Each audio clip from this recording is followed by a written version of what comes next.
radio guests, people would come in. Your dad came in a few times, and when people would come in, Rex was the one kind of leading everything, running all the machines. And so it was really funny when people would come in. He'd be like, "Hey, how are you?" And they're like, "Hey," and they would just want to start talking because it's the morning and people are like throwing down coffee or whatever energy drink, and Rex would be like, "Nope, nope." And be like, "What?" And they're like, "That's rude." And then what it was and what it is that you don't want to give away all that good natural, just going back and forth and and it's smart. like, "Oh yeah, well, like I was saying a while ago." It's like, well, no one heard you a while ago. So Okay. introduce yourself, sir. Got you. That's right. My name's Mason Cornelius. I've known Gino. Man, when did I meet you? It was my first job was with. Was that your Chris. first job? It was. It How was did my that first happen? job, I yeah. thought it was just like a side thing, and you were No. doing like all kinds of When different I was stuff. 16, I was talking to my dad. I was like, "I want a You were first job." 16. Yeah. How old are you he right first now? Introduced me. I'm 25 now. Whoa. So yeah, and he took me over. I met you. I met Chris, and I was just trying to learn. So that's why I wanted to do it. And so my dad was like, "Look, it's only going to be minimum wage." Because Chris. But you know right? what But I though, was like, like I wanted to that's- learn. That was worth That's it for me. it's funny you say that because one, that's more than I made when I first started because I was Mm-hmm. working for free. When you're an agent, you don't start getting paid. It's just like, hey, That's I'm going to true. show up, and so I would show up. Same thing. I'm going to learn Mm-hmm. from Chris. Just kind of hang around, listen, see what different things I Mm-hmm. can help out with, and that's I guess what you used to do. But now, what would you say your title is? Young adults pastor. Young adults pastor. How long have you been doing that? So I started off with youth. So youth is middle and high school, Mm-hmm. and I loved that.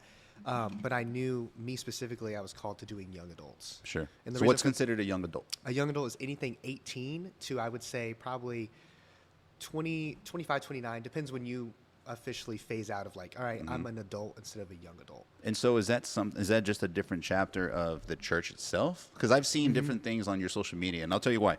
I'll tell you why I called you in. And I told Jessica, I saw basically Thor on stage just giving a sermon. I was just like, is that Mason?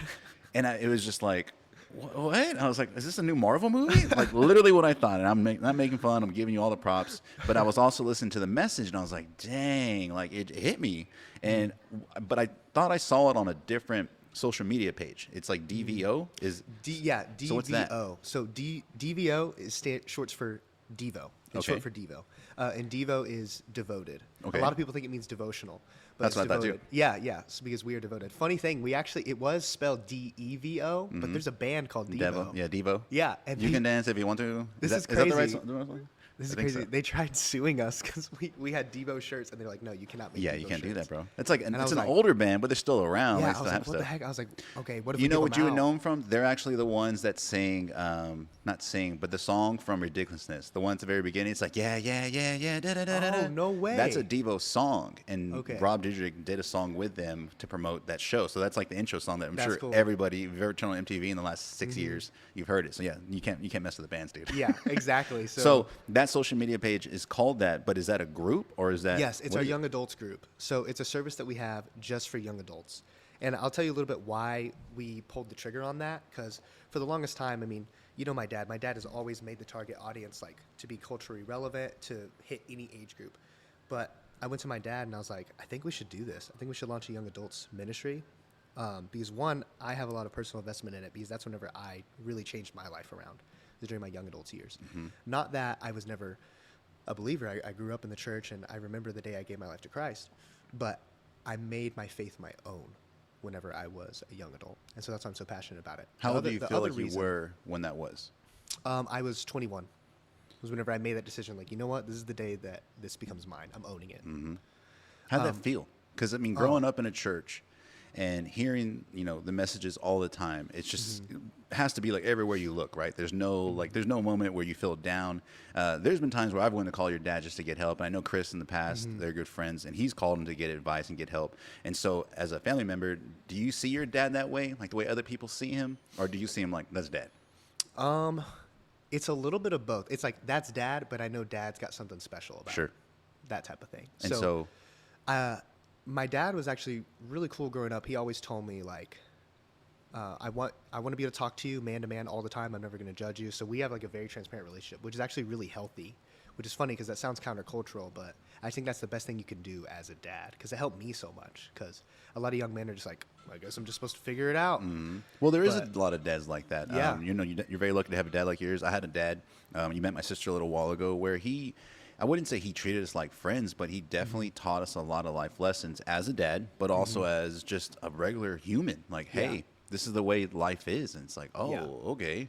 I was really thinking, because I've seen friends that are like what you described, where their dads just kicked them out, like 17, 18, and didn't tell them anything. We're always at work, never shared any information about how they got to that point in life. It was like, who are you? Like, I don't even know you.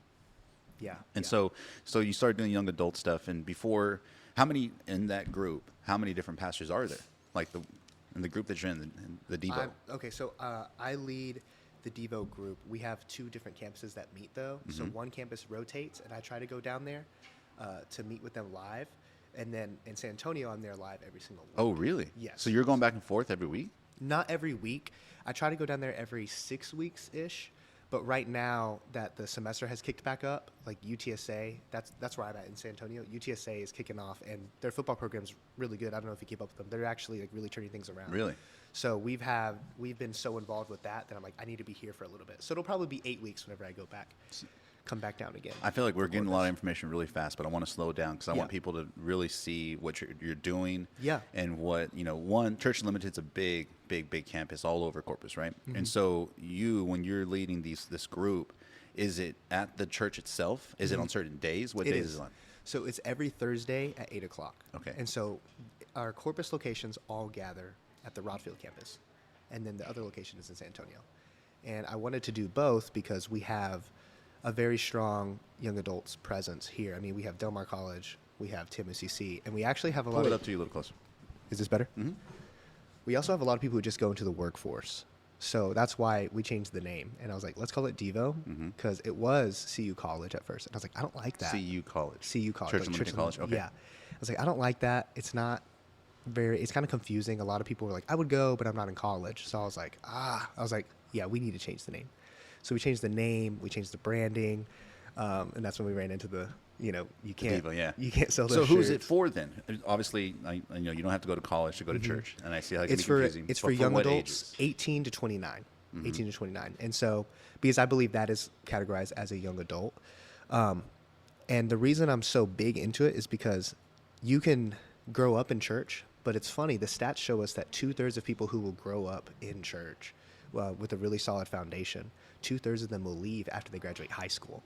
Because, I mean, when you look at churches, it's like you got kids ministry, you got middle school, high school, but then boom, once you graduate, you're just thrown to the wolves now. You're supposed to understand everything that the lead pastor is throwing at you. And some of that is like kind of intimidating when you're hearing them using like these big words and talking about books of the Bible. Well, I think for a lot of people that grew up maybe Catholic or Christian, you go and you go to church, and your relationship with church, unless you're really, really involved, if you're just going and you're going every Sunday or on holidays, it's like, yeah, we go and we stand up and then we sit down and then we stand up. And unless the pastor can really connect with you, you're like, I don't even know what he's talking about. Yeah. And then they're singing, and then it's like, oh, here comes the, we're going to get donations. And then, like, oh, it's almost over. Cool. And that's it. And it becomes a pattern. Yeah, it's a pattern of like, Yeah. okay, we didn't get anything out of that. I remember when I first started going with Chris, when he would take us Church Unlimited, and we would hear your dad, I'm like, oh, this is actually, I'm learning. I'm taking notes. Like, he's relating this to just regular life. Like, he's taking the Bible and the Word of God and going, oh, hey, makes more sense. This is, hey, what's going on with your life? Here's how I'm going to help you, figure this out and how it relates. And so, especially with, people that are young adults that are literally trying to figure things out and maybe have gone through a life, or maybe their parents sheltered them a certain way or didn't tell them, didn't give them the advice. That's the time where they're like, well, this is all confusing again now. I thought I had it all figured out. And here we go again. Exactly. And that's kind of how life works. And especially as a young adult, this generation I found specifically, we are a generation that wants instant gratification so bad. Oh, dude. This what is it the most is? instant gratification. Netflix, Amazon, instant streaming. Anything you want to hear, you can turn it on. Anything you want to watch, you can turn it on. Anything you want, I can get in 2 days. Yeah. I talk about that all the time. The studies show that on YouTube, if a video buffers for more than 5 seconds, people exit out of it. Really?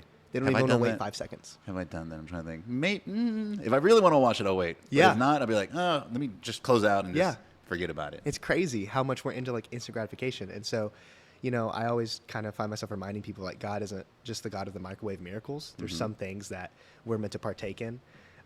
Something that like my dad likes to say a lot is the best miracles are the ones that God has you participate in, because God wants to like meet you in the middle. He doesn't want to just do it for you. Sometimes you got to meet him in the middle, you know? And so that's why a lot of people are like, oh, like God, just take my debt problems away. It's like, well, that's a miracle you got to participate in. You got to actually have a plan, assess the plan, create it, and then execute it. And I think that's the gift, is that God will give you the plan and the strength, but you have to put in the work to do it. Exactly.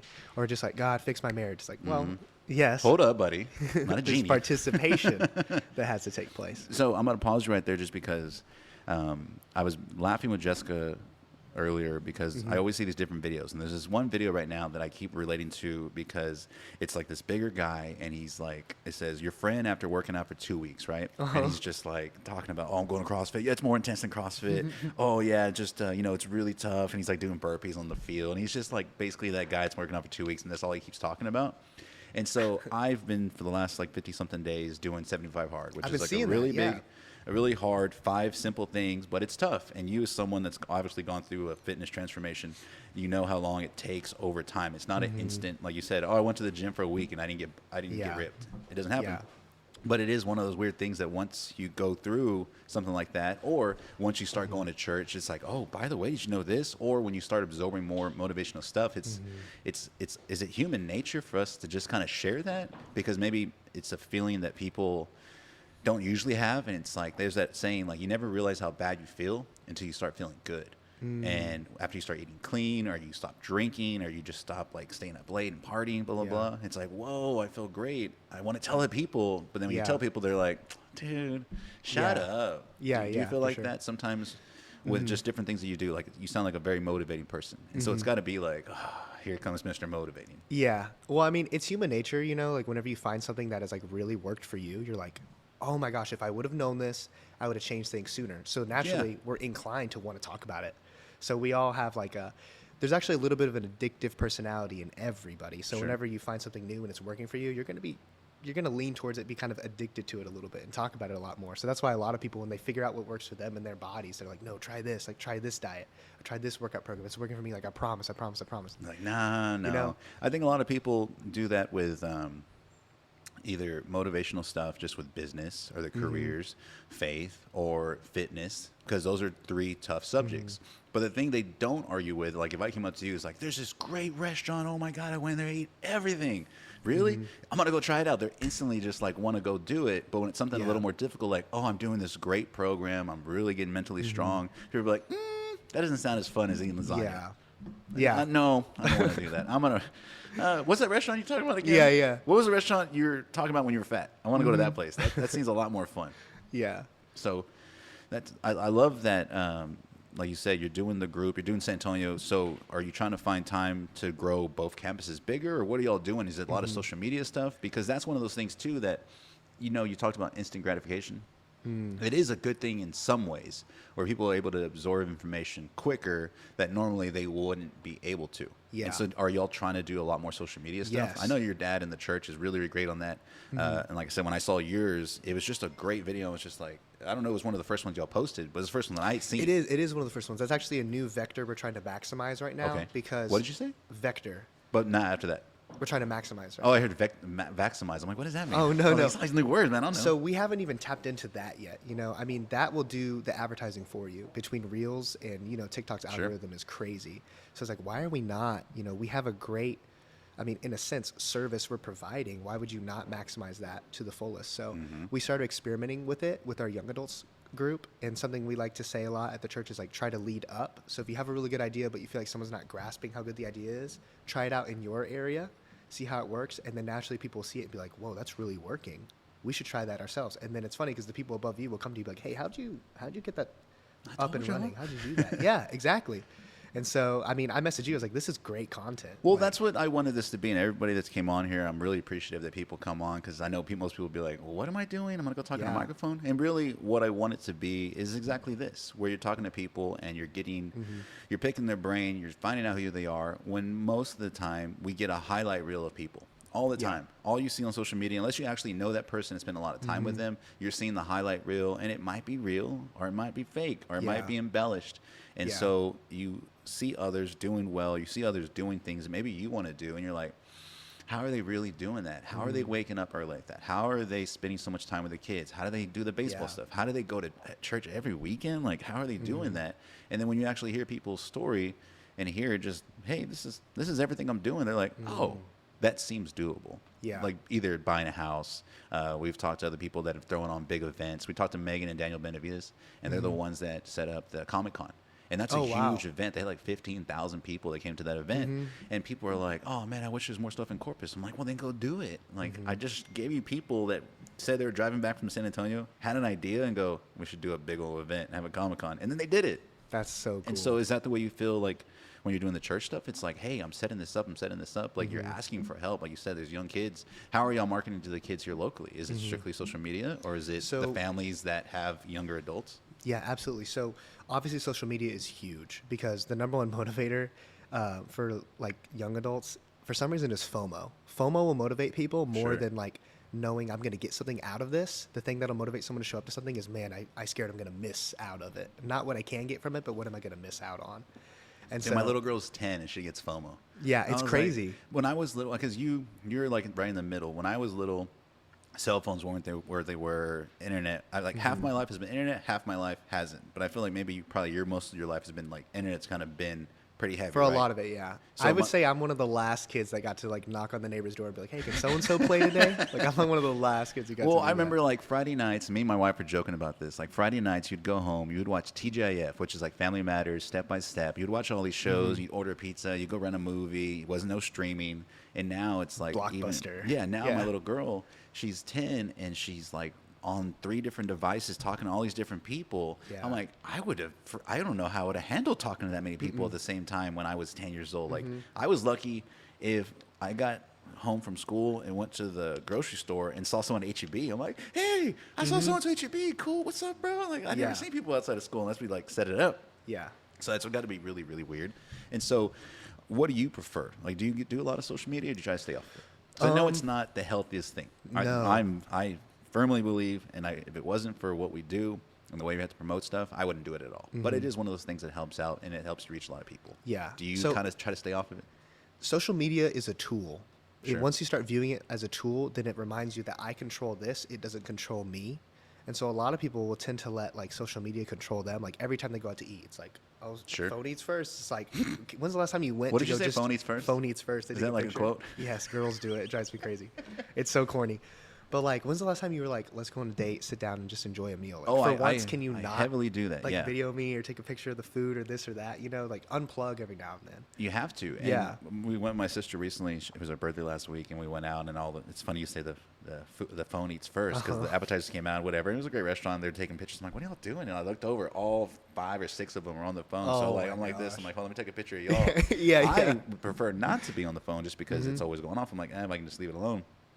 You mentioned a while ago that phone's a tool. Kanye West has a really good quote where he talks about, I think he might have been talking to Rogan, and he's like, the phone is a great tool. He goes, but like a hammer, you don't walk around with a hammer all day long. You look like an idiot. He goes, so you got to treat it like that, but most people don't. Most people, they're glued to it. Same thing. FOMO. What am I going to miss? What am I going to miss? Yeah. And sometimes they're not absorbing the good stuff. It's a lot of just, what are you doing? You're on TikTok for an hour? What were you doing? You're like, I don't know. You just find yourself, you know, it's crazy. It is a tool. You have to remind yourself that, but dude, some of us just succumb to just wasting so much time on it. And something that's supposed to help us save time is now the thing that's making us waste time. So you're saying it's a tool. What do you feel like tool-wise you get the most out of it? So for me, in what I do, and also probably for you and what you do, I mean, it's a tool to help you market. Sure. Like 100%. Connect. Yes, connect, market. Also, in a practicality standpoint, being able to just talk to people, like connect with your clients and whatnot on the daily basis. Well, there's different ways. So like I have a lot of clients where they're only texting, and that's all they want to do, and they text at random times. And then I have clients that are maybe a little older, different generation. They're like, hey, can you call me? I'm like, oh, do I have time to call? I know it's going to be like a 15, 30-minute call. It's like, yeah, I'll call you because everybody's different. So, yeah, it is a great way to connect. You just got to find people's way to do it. Like, I have some people I only talk to on Instagram. Like, I don't even have your phone number. But I got you on Instagram. I have people I only talk to on Facebook. So then I have to remember. I'm like, how did I talk to that person? Was it what channel was it that I was on? You have to find it. Yeah, that happens to me too. I'm like, I can't remember if I messaged this person on Instagram. Don't even know that person in real life. Yeah, exactly. Exactly. But yeah, it is a tool, and but the thing is, tools can be dangerous, right? Sure. Like you said, a Yeah. hammer. If you're not using it correctly. Yeah. Saw. Exactly. Table saw, Yeah. Chainsaws are fun, right? Chainsaws are super fun. Just don't go But juggle with if you don't read that handbook for that chainsaw, you might accidentally chop off a limb. And I So- think if you don't understand your boundaries with this Sure. thing, this alone is causing the most anxiety Oh, out of 100%. everything on the planet. I- And it's yeah. funny because we have more information we've ever been exposed to. We have more ability to connect with people than we have ever had before. Yet we're the most depressed we've ever been. And so if that doesn't say something, I don't know what does. And so something we do whenever we sit down at the table to eat, my mom always is like, phones up. Like at home Like or phones at up. everywhere else. Whenever I'm going to eat with my family, like whenever I was growing up in the house with my parents, all the time. But even whenever we're out to eat or at home and with other people, it's just like the phone goes up. Like we put it up. Like And it's so- I know people don't want to hear that, and I'll say that because more than likely people might be listening to this on their phone right now. So they're like, whatever, I'm listening to you right now on the phone. Yeah. But I hope you're not listening to this while you're having dinner with your family. Exactly. And it's really hard to tell people when you're in it, but if you really think about it, it's like you're going out to eat. You didn't see these people all day. Mm-hmm. It's your family. You love them. Obviously, they're connected to you in some different way besides the phone. It is cool to like show them little videos like, oh, did you see this, da da da. But then it's like, are we just living through our phones? Or are we living in real life? Yeah. And a couple of months ago, we were in Vegas for an event, and I remember everybody was on their phones, and I remember I heard something. I was literally off my phone, and I said, our brains aren't designed to absorb that much dopamine at one time. Yeah. Because the stimulant is just, you're just going through, and that's what's dangerous about like apps like TikTok, where the videos are just all the time, and you're just like, another one, and you keep scrolling, you keep scrolling, and it gets to the point where you don't even know why you're scrolling. Yeah. And you just have to stop and just like, who am I with? I need to just Yeah. take the time to talk to that person, see how they're doing. But then they're on their phone, so it's like, what are we doing here? Uh-huh. So we were talking about TikTok a while ago, and what's your favorite one to be on to do what you're doing? Because you have a lot of video stuff. So do you feel like you're getting the most reaction from Instagram Reels? Reels, yes.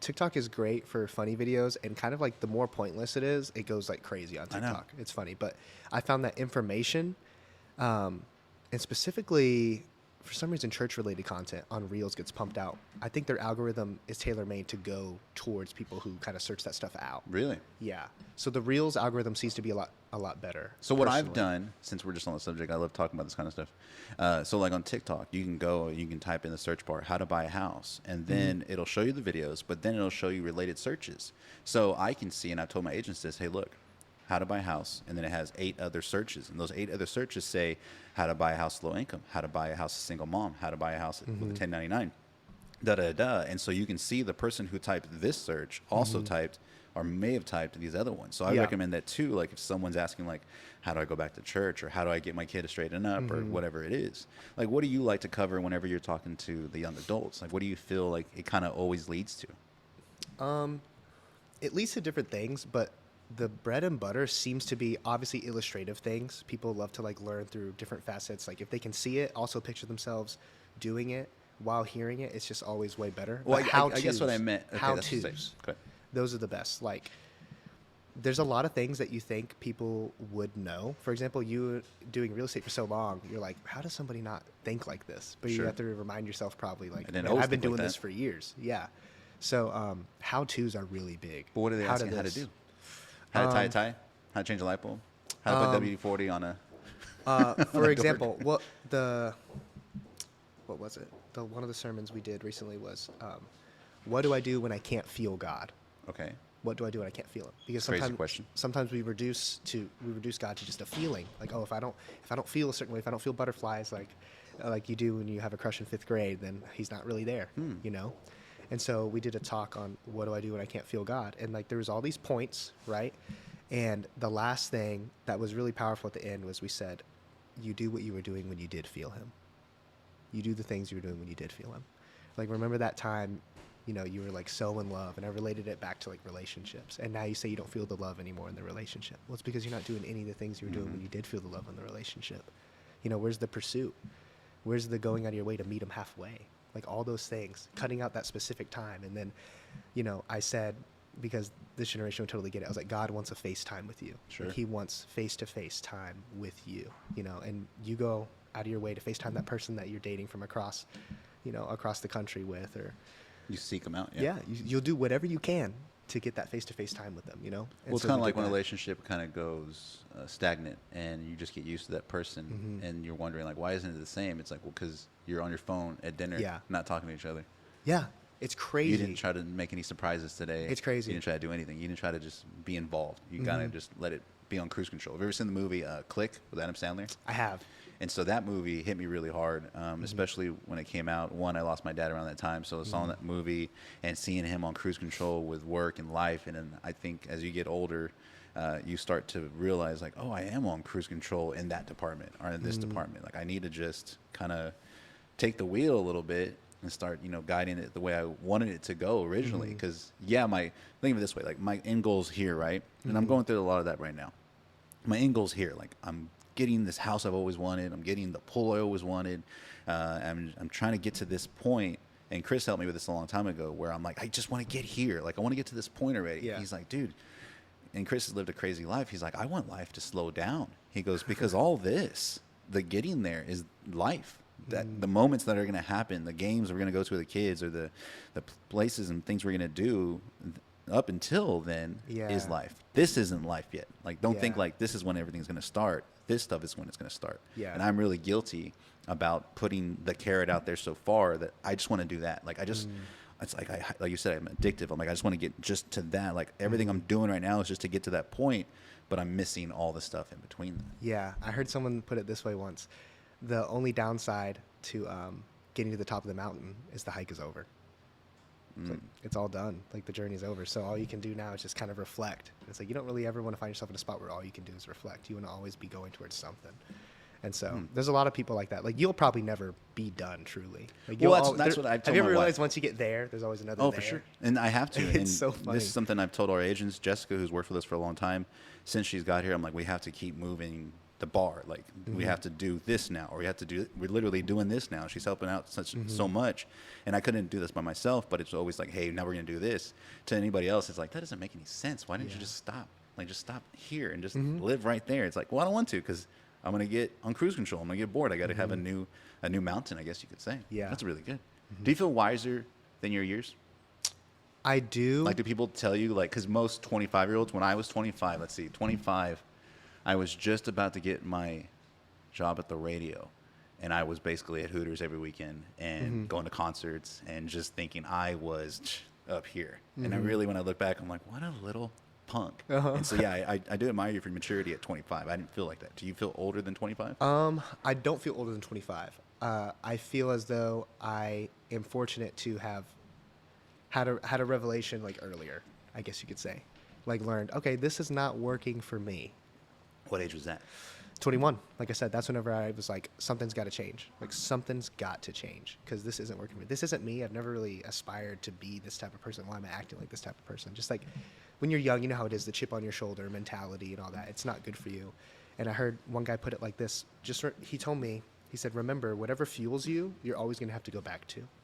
The same way with the car. Once that car runs out of fuel, what do? You got to go back and refuel. So if a chip on your shoulder and this thought process of always having to prove your haters wrong, and the people who said I wouldn't be nothing, look at me now I'm something. If that's the thing that's fueling you, remember, whenever you run out, you're going to have to go back to it to feel motivated and be fueled again. I don't want to live my life like that. That sounds miserable. So whenever I figured that out, I was like, I need something else to be my motivator. And so that's whenever I turned everything around. So, Man, I feel like I'm enjoying a sermon right now. I'm just listening. I'm trying to. but to answer your question, do I feel older? No, because there's still a 25-year-old right here. Like, I still think like 25. I still get on TikTok and I laugh at stuff that's stupid. like I'm not like, yo, I don't do that. Like, Well, I do all that. It's just that I also know sometimes you have to separate yourself and be like, that is hilarious, but I would also never do that because that's really dumb. Sure. Like, Oh yeah. So the people you hang out with, like your circle, your boys, are they your age? Are they your maturity level? Are they with the church too? yeah. A lot of my friends are around the same age. I mean, I'm 25. Not all my friends have to be 25. Sure. Like, I have a friend who's 24. I got a friend who's 26, 25. But Like, you're we also all- 25 and a youth pastor, so that's a lot different than like Yeah. a 25-year-old that works at Best Buy. Yeah, no, for sure. Yeah, that's true. There is a little bit of a difference, but everybody has that I'm really, really close with, like someone that I would go to for advice. That's what I consider a true friend. You have acquaintances and you have friends. Sure. Those people are all people who have good foundations. So, what was it? What did someone say it on your podcast? What is that? Don't give advice unless you would switch places with that person. Don't take advice from people you wouldn't switch places with. Yep. And it was Chris, actually. And Yeah. the reason me and Chris were talking about that was just right now, like you mentioned a while ago, real estate's one of those things that people get very intimidated by because if they've never done it, it's like, I don't know what you're talking about. Yeah. And there's a lot of people that give out advice, which is weird, about real estate that have never bought a home. They've Yeah. never gone through it. And so that's one of those things that I've told people, like, if you want to do something, ask someone who's doing it. Yeah, for sure. So, yeah, So I kind of use that logic with like my friends and who do I go to advice with? Like, would I trade places with this person? If not, I probably don't need to consider them a super close friend. So, Did you think, right now, looking back, like you said, 21 was the turning point. Did you think this is where you would end up? no. No? No. What did you want to do? Because Real estate. That's why I wanted to. really? Yeah, I wanted to do I this. thought you were just doing it just to do it. No, I loved it. Oh my gosh, I loved it. And What'd you even- like about even real whenever estate? I loved the ability to make your own decisions in your day. Mm-hmm. Like you're your own boss, but you're also building your own legacy. I loved that. That was my thing. Like you get to watch yourself build something great. And is it harder? Yeah. Is it more risky? Yeah. But just like you said, it's that journey. I imagine that journey is a lot more fun than a normal 9 to 5. So Nah, well, I mean, I've had a 9 to 5, and there's benefits of each. There's less stress in a job that you show up to and you clock in. Like I'm sure you've seen where you're kind of in that position now where I'm sure you make your own schedule, or do you have a schedule that's given to you? I have a schedule that's given to me, but But it's as a group. It's flexible. Yeah. So it's kind of different. It's kind of unique. You know, I mean, one of the days we're working is a day that everybody else has off, which is Sunday. Yeah. So that's kind of different. Everybody's like, let's go watch the game, but I'm like, nah, man, I gotta be work, here. yeah. So that's the big So difference. like my kids are 10 and 8. And so I'm like, hey, y'all are gonna do real estate. Like it's kind of just one of those Yeah. things I've put in them, and not so much because I don't want them to do anything else. I think they probably will end up doing other things. I'm just hoping it's real estate related because it's almost like, hey, I got the cheat codes. I can Yes. I can help you with these things. Yeah. And it's things that I wish I would have known. If I was anything other like profession, I'd probably feel the same way. Maybe. Do you feel like you were, and this is one of those things like, to see somebody like you, whose dad's a huge pastor, it's like, well, duh. I mean, why wouldn't he go be a pastor? Yeah. Do you feel like that was an automatic thing that people were expecting? I'm so happy you actually brought this up. I was hoping this would like come up during this podcast. Well, it has to, So yeah. like, it's funny, you know. There's so much, man. I got to think of which like route I want to go with this. So it's funny because first and foremost, growing up, my dad made it so clear, and this helped me so much. Is he said, I want you to know if it ever came between our family or the church, I will always choose my family, always. Like if I ever felt like there's something, if I'm getting too busy, or I'm traveling and speaking too much, and I'm not even able to make it to your football games or to like Sophie's recital or anything like that, he was like, then I'm going to take a step back because I want to be able to put the family first. And so that helped me so much because a lot of you know business owners' kids or pastors' kids or doctors' kids, lawyers' kids, they never see their parents. Sure. Like they never see them. And so that was like so. He was busy, and I did not really see him that much, but just the fact that he was verbally willing to say that helped so much for me. But growing up, he would tease me. He'd be like, you'll be a pastor one day. And then he would also be like, no, I'm joking. He was like, honestly, I don't care what you do. I want you to do whatever God puts in you. Like whatever you're meant to do that. And so he never once pressured me.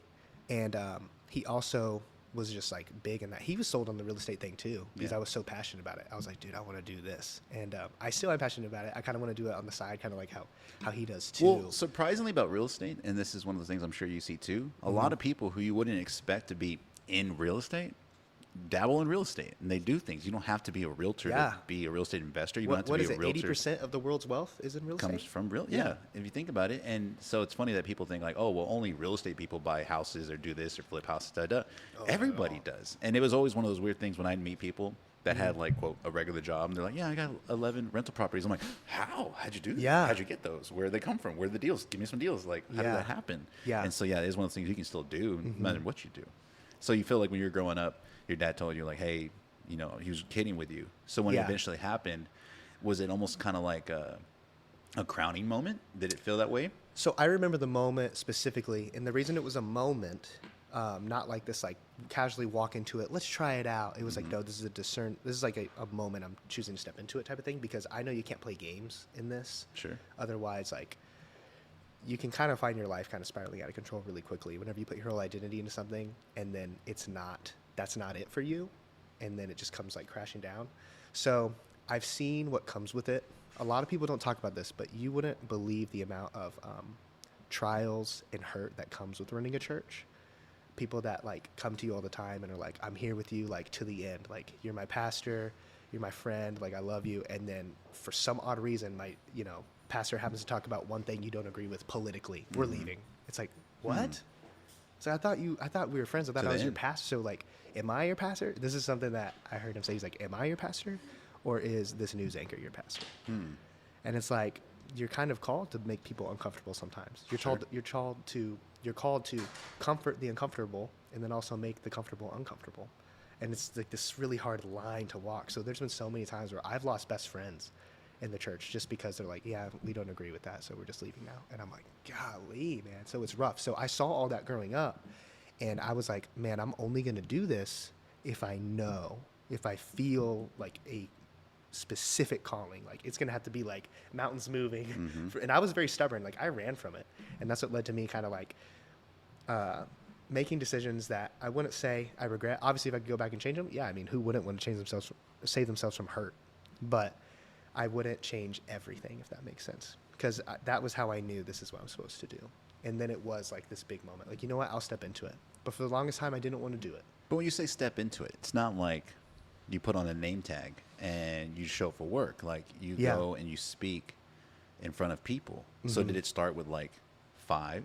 Did it start with 10, 20? And how did that feel when you finally got that first crowd? Because I'm assuming like a performer, right? Not necessarily that you're performing, but you're public speaking. And for a lot of people, I would say a majority of people, most people don't enjoy public speaking. It's very difficult and nerve-wracking. So the other layer to that is not only do a lot of people not like public speaking, but for me, I didn't want to be compared to my dad right off the bat, because my dad is like a legend. He's been doing it for so long. He's really good. Like, if you've had the chance to listen to him, it just flows off the tongue. It's almost like watching a comedian. He's just up there, like, he hardly references his notes. He's at home up there, Yeah.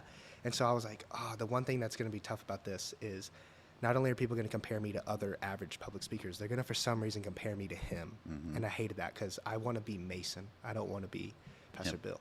I want to be my own thing. And my dad was always very encouraging in that. So that was a big thing that held me back too. It's just, I don't want to be compared to someone who's that elite already off the bat, because I know I'm not going to be that good starting off. It's like if Michael Jordan's son goes and plays basketball. It's like, oh, man, like, you can't. It's not his dad. Yeah, and that's not 23. Bronny's going to have that with LeBron, you know, and that's going to be interesting. You can't compare that. So 2 reasons. One, why I waited to make that decision was I had to know if I was willing to put my family through that and if I was called to it. And 2, I had to get over you know what, you probably are going to be compared to your dad a little bit. And then I flipped it and was like, it's not about being compared, it's about stepping on your parents' shoulders. So with you and your kids, like, I don't think it's wrong at all for you to be like, y'all are going to do real estate. Because, I mean, more than likely, I mean, they probably will. Like, studies show that you kind of lean towards whatever it is that you just rise up in.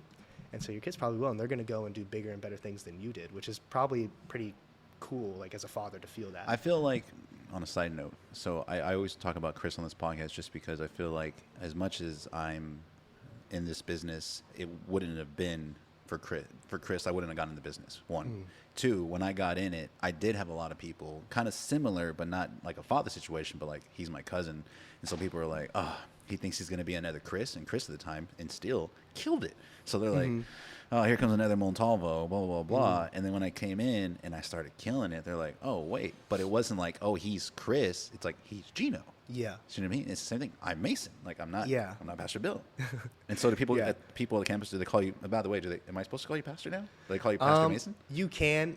At church, a lot of people do now, but it's new. I just got that title has it been a year yet? About a year ago, I got that official title. Because I finished my studies at Liberty and everything. So that's I got crazy. The degree of the plaque. Did that feel crazy? It did, because I never thought I would do that, because I wanted to do real estate. So whenever I saw what's going on? So do people see, like, have you got to the point yet where somebody, maybe the younger ones, see you out and they're like, hey, Pastor Mason? For the first time, someone called me sir the other day, and I was like, no, dude.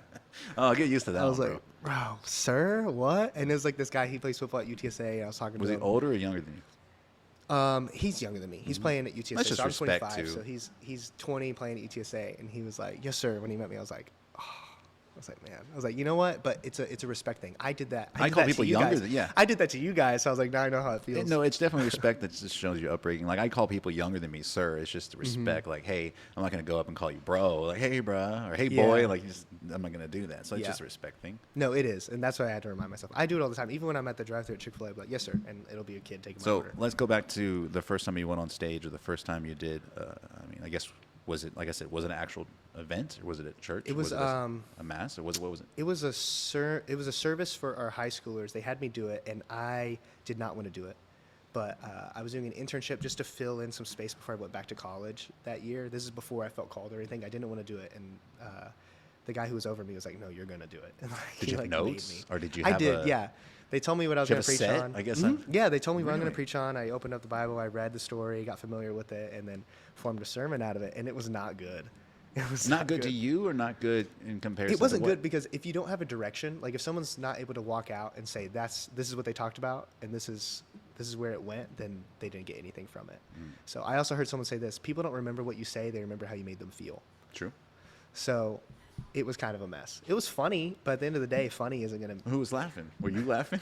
I was laughing because I was sharing funny stories on stage. Oh, well, see, that's just about some of part the stuff it. that happened whenever I was working for Chris. Yeah. Some of the funny stories. So How- it, so it you- wasn't good, but I was trying for the longest time. I was trying to be other pastors, and then the moment I realized, oh, just be me.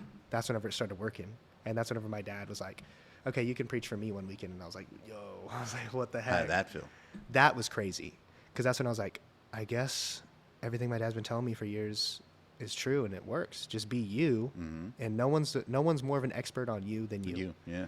So I was like, the moment I changed everything and just kind of formed my own unique teaching and preaching style, I was like, dude, this works. Like, just get up there and just don't ever sound like you're talking at people. Talk to people, with people. Sure. So I always try to say, like, how many times do we, like the last sermon you heard me preach, I think the end, I was like, how many times do we put like this mask on before God and try to, that same fake mask we put on whenever we talk to people on the phone, like, hey, how's it going? We do that like with God. And so I try to use we, because it is a we thing. And I also try to use like illustrations and just be passionate. People connect with passion. They really do. So Well, it's just like with music or with acting. There's certain times someone can act a certain way or perform a certain way where it's like, whoa, like it just Yeah. it hits you and gives you chills. And the same thing happens when you're listening to a sermon. You're like, yeah. how are you? It's how you're reading my mind. How are you doing that? And it's funny you brought that up. Like, I feel there's times where I've seen your dad speak, and I'd love to go see you speak too. And there's times where you feel like, was I meant to be here today? Like, why did I feel like he was talking to me? Like, I feel like there's, and maybe this, is this like a secret y'all have? How do you do it where you're there and there's no one else? Like, there's no one else there. Like, Yeah. how are you only talking to me? How did you know what I was going through? Or is it just something like you said? That's where not we're that's all not going even a through it? formula. That's not even a formula. And sometimes what I do is when I have no idea what to preach on, just preach. My dad told me this. He said, preach whatever God's teaching you, because he's teaching you that for a reason. Yeah. And so sometimes I'll preach to myself, and those are usually the ones that are really good. So that sermon that you were there for that week, I was preaching to myself 100%, because I went through stuff that year, and it was tough. So I was like, yeah, this is what we're going to teach on through that. And so the thing that also really helped me is whenever I figured out like the formula, because a lot of people are like, how do you even like know where to go? So the formula is hook. You want to hook the audience, book what you're referencing, right? Look what you want them to see from the book, and then took what you want them to take home. So hook, book, look, and took. And it works for anything when you're presenting. It works for anything. Have a nice hook, get the audience laughing, something that a hilarious kid story always works, like something dumb you did as a kid. So it's like, eyes on you, okay. Yeah. So hook, get them hooked, and then reference the book, and then what you want them to see from it, look, and then took what you want them to take home. And so ever since I did hook, book, look, took, it's helped me so much. Every time? Yeah, every time, because as long as I have those 4 anchors, I can be as creative and as Mason as I want to be, and it works. And so once I figured out a formula, then I was able to be me within that formula, and it works. That's awesome. That was one of those things where when I used to do radio, and I was taught, it's like, there's got to be just storytelling in general. There's got to be a beginning, a middle, and an end. And if you don't know where you at in the story, then the story is just going to keep going and keep going. Yeah. And then you're going to end up ending it with, and then I found $20. It's like, oh, what? Yeah. It's like, okay, cool, now we change the subject. So you found $20, and we just end it. And so, man, I'm really glad you came in today. I'm not sure how much time we got, but I know when you came in, we were talking about this before we got on the mic. You're like, what are we going to talk about? I was like, I don't know. And that's kind of the way I like it. I like just talking to where we can figure who you are, what you're doing, what's going on. Yeah. And that way people get to know you because, again, people see highlight reels or they see just clips or reels, and it's like, who is that person? Or what are they about? Or what's going on? And what else can I hear? What else are they about? Because you can't get everything from 30 seconds. You can't get everything from a Facebook post and think people they know you. There's plenty of times where I've posted something and then people come up, they're like, oh, you're just like the way you are when you talk on your social media. I was like, yeah, because I'm just being me. Like, I'm just talking. And the same thing with you. Like, I'm sure you've been getting that a lot. What do you see for the future of the services here? Like, do you feel like, is there eventually going to be like a crowning? Are you going to be like, all right, and your dad's going to give you the crown? Have y'all talked about that? We have talked about it. But the thing is, my dad, he's still young for a pastor. Like, he really is. I mean, he just turned... He's like, not yet, son. He just turned 50. So I'm like, let me help you. Like, we help each other. Like, I'm learning so much from him still. Like, and then I try to help him. I'm like, well, this is something that I know we all are dealing with. Like, right, the pandemic, COVID, like, anxiety, depression is so big right now. So I just try to help him from that lens, and then he helps me with just like the wisdom and the development, and it's kind of like this nice little teamwork that we have going on right now. And one day, but I don't know. Well, you said youth. You said youth is 18 to 29, so you got 4 years. Well, that's our young adults. That's our young adults. So we have our middle and high school, which is obviously middle and high school, and then young adults after that is 18 to 29 years old. And so, for me, I mean, I don't know when it will be. We don't have like a set date, but I do want to do it. But I'm not going to be like, hurry up, like get out, like, get out here. You know what I mean? Well, I think what's great about you can consider it like a family business, right? Like, everyone's like, no, we're all going to be here till forever. And the same thing with y'all. It's not like you're taking someone else's job that's not related to you, or it's not like you're trying to push someone out that you don't have a lot of respect for. It's like, hey, we can all just do this and just keep going and going and going. One day, maybe your kids will do the same thing. Yeah. And so that's when I hate asking people that question. I hate when people say like, oh, what do you see yourself in 5 years? But you're also very young, I feel. But even though you are very, very mature. I think so that is a good question to ask. Do you want to do more? Like, if you didn't do this, and I guess here's the weird thing, you can do still other stuff. Like, you're not working like a salary job where it's like, I gotta be here, guys, sorry, I can't be at that party, or I can't go do this. If you could do anything else, what would you want to do? This is what I want to do. I want to hard focus this, and I want to pursue real estate too, like on the side, same way my father does. And another weird thing, this is kind of weird, but I want to be, I don't know if I will be, but I want to be one of the only, I don't know if there even is one, but I want to be one of the first ever IFBB Pro pastors. I think that'd be cool. Like a first ever. So that's something to talk about. Like I said, cool. So it'd been a while since I had seen you, and then maybe you got this from a lot of those other people. You did what like I dreamed about as a big chubby kid forever. That there's going to be this one summer where I just take off, and then I come back and I'm just jacked. I'm just like, oh my god. And there was one guy that did it. His name is Jacob Mokri. Do you know a guy named Jacob Mokri by chance? No. And he went to Carroll, and his dad still lives here. Big business guy, he's a financial guy, Jacob. And he did that one summer where he wasn't like fat. He was a little chub. And then he came back, and like the dude couldn't keep his shirt on at school. Like, he was just literally picking up his shirt all the time. And I'll give him the credit because he had a six-pack. And so what was the transformation like for you where you finally said, I'm going all in on this? Because are you trying to do IFBB? Are you trying to do bodybuilding? One day. So like, I know that I wouldn't win now. Right now, for people that aren't watching on YouTube, they're like, what does this guy look like? Yeah. Pro level, I wouldn't win. Like, that's insane. So the first step would just be like a novice show. You're just up there with a bunch of people who've never done one before. And then after that, you can go like to a qualifying regional, and then you can qualify for your IFBB Pro card. What do you like about that world that it keeps me sane? You? What hooks you? Keeps me sane. Yeah, like, it's just a really good outlet, because being at the church, believe it or not, I am at the church all the time.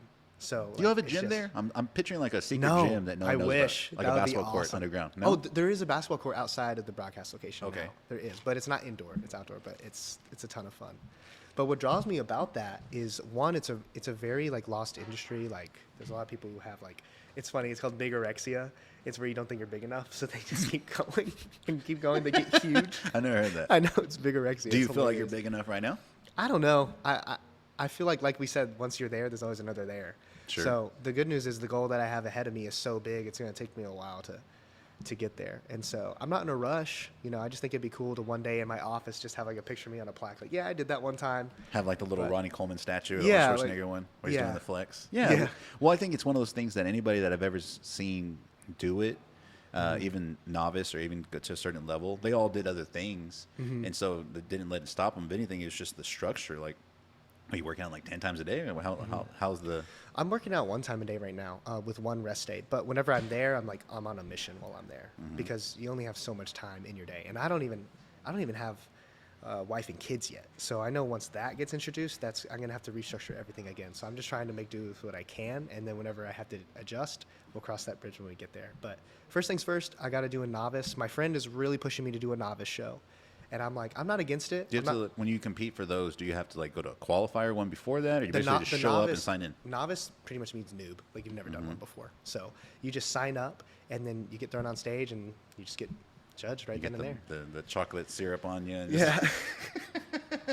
So have you ever been to those But, events? Like, do you have any friends in it? I have a bunch of friends in it. I've never been to one myself, but I have a bunch of friends in it. And yeah, I want to do it. But what are mainly- you waiting for? Why don't you? There is one. There's one coming up, but I Oh. gotta wait till it comes up. And so I think it's like 7 months away. And it's so in we'll see. town, or is it? I think it's in Houston. Oh, I was like, Yeah. say you can kind of pretty much go to any. I'm sure they're all the time, aren't they?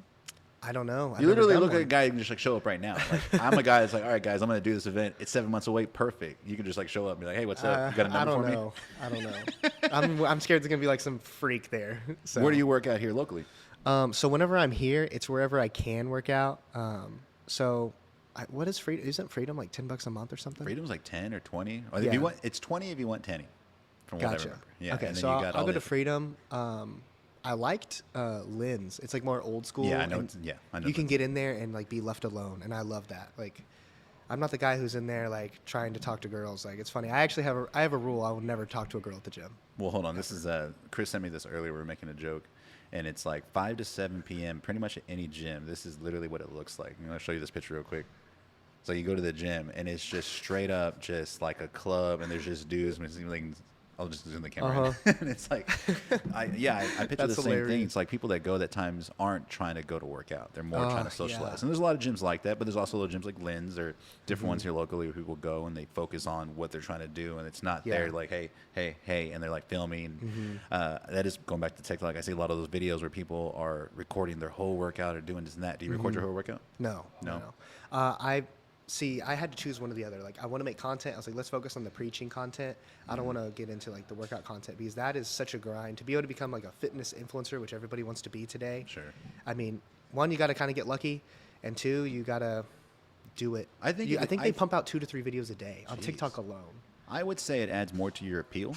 The fact that you don't, but you are a very fit person. And I'm not trying to give you a big head. I'm just saying an admiration I think it would of hurt someone. me. I think it would hurt me. Like, Yeah, it'd be like, what's this guy trying to do? Yeah. You know what I mean? So you got to Damn, choose. I gotta stop, Jessica. I gotta stop posting the fitness post. You got to choose one or the other. No, I don't think it would hurt you at all. I think people are inspired. I think that's actually really Well, cool. I'm trying to get to a certain point, and I'm telling people, hey, I'm gonna get to this point. And I want to get to that point. Okay, cool. Back to full-time real estate. And people are like, oh crap. Yeah. I'm trying to get to that point. But yeah, if along the way I can bring some people with me, cool, Yeah. whatever. And it helps me keep accountable too. And that's what some people say. But I think some people are doing it straight up just to flex. They're like literally flex. Like, Maybe, yeah. no, I don't think so. Yeah. But I think it adds to. Do you feel like it adds to? It's a discipline. That's why I love doing it. Yeah, I would it's imagine. a discipline. It kind of keeps you dialed in.